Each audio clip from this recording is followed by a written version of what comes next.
Joining us now from Los Angeles, radio talk show star Dennis Miller. So everybody's getting in on the act, Miller, so you might as well too, man. Go ahead.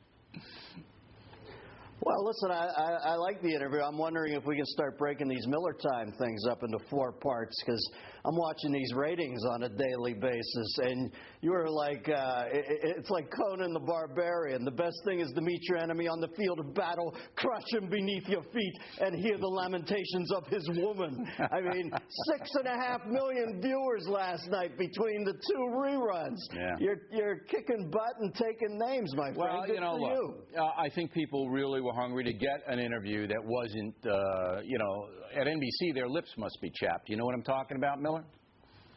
Yeah, I do know what you're talking about. I'll tell you what I love about Brock is that he's smooth. He keeps trying to co-opt your audience now that he knows it. I noticed so many times he said, Bill, my people, your audience are my audience. You know what I mean? We're talking about the same people here. I don't mind being on your show. And I'm thinking, yeah, where were you, pal, when you were front running? You didn't need the Fox audience. All of a sudden they bring Lady Palin on, and he knows he has to get into the proletariat thing because he's thought to be an effete snob. He'll be dining out on Fox for the rest of the campaign. I think, you know, I think the Obama campaign understands that there's a lot of independent people who vote, who watch this network and the Factor, and to basically ignore those people and to not bring your case to them is foolish.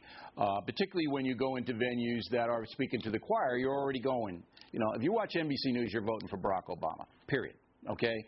Right. Nobody over there that's watching unless they're doing it, because that's what they've done. They've opened up their headquarters. It's NBC, Barack Obama headquarters. And I think it's just so corrupt, and that's why I keep harping on it.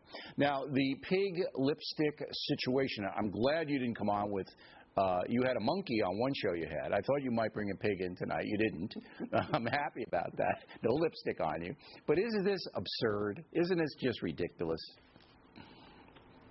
Well, I don't think he was calling her a pig, if for no other reason than I watched Stephanopoulos this weekend, and I know he said he's a Muslim and he wouldn't joke about pork like. I'm kidding, Barack. But the thing is, in the space of a week, everybody was worried about Biden being the gaffe master. Guess what? It isn't. It's Barack Obama. And I'll tell you one thing, he obviously wasn't calling her a pig, but just as obviously, she is deep, deep inside his melon, man. Now we have the Miller brilliance. The subliminal effect that Palin is having on the Democratic camp.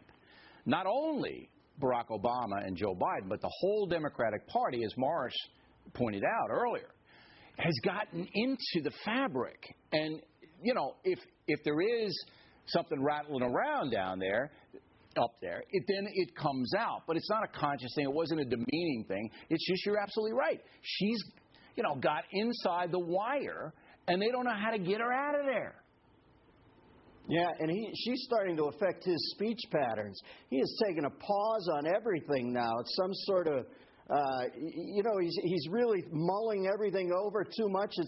I'll tell you one thing I took away. The main thing I took away from the interview, Bill, is the Democrats picked the wrong person. I remember when you interviewed her, and even you at the beginning, I could tell she is an imposing figure. I didn't sense that you felt he was that imposing a figure. And I'll tell you one thing about Hillary Clinton is I guarantee you she would have picked him as the VP. She wouldn't have made that gap. Sarah Palin doesn't exist if he picks Hillary Clinton. He's let her in, and now you can tell she is thundering around inside his head. He doesn't know whether to defecate or wind his watch at this point. Not going to have a comeback for that one, Miller. You'll forgive me. Now, on your radio program, very fine Westwood One operation. Of course, Westwood One syndicates the Radio Factor as well, so I have to say that. You have been beating up O.J. Simpson once again. Now, what's your beef with O.J.? I mean, you think he's going to jail here? Should we all just make him a piñata and stand outside the courtroom and whack him when he comes in? Well, listen, other than the fact that he almost decapitated his wife 20 feet away from his kids and got off, I don't have a real axe to grind against O.J. Pardon the pun. Seems to me. Pardon the pun. Did you know you just made a pun, Miller? No, I didn't even think of that. You see, that's like the lipstick thing. It's like the lipstick pig thing. That's what Barack Obama did. That's what Barack Obama did. He cut her head off. Exactly. It's totally out of control. But I'll say this about O.J. Simpson.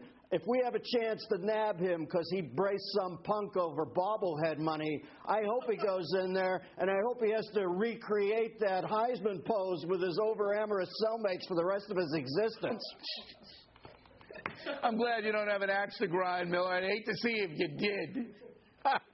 Didn't even see it coming, Billy. Didn't even see it coming. Dennis Miller, everybody. Please write to him and not me. In a moment, the battle of the blogs, left versus right.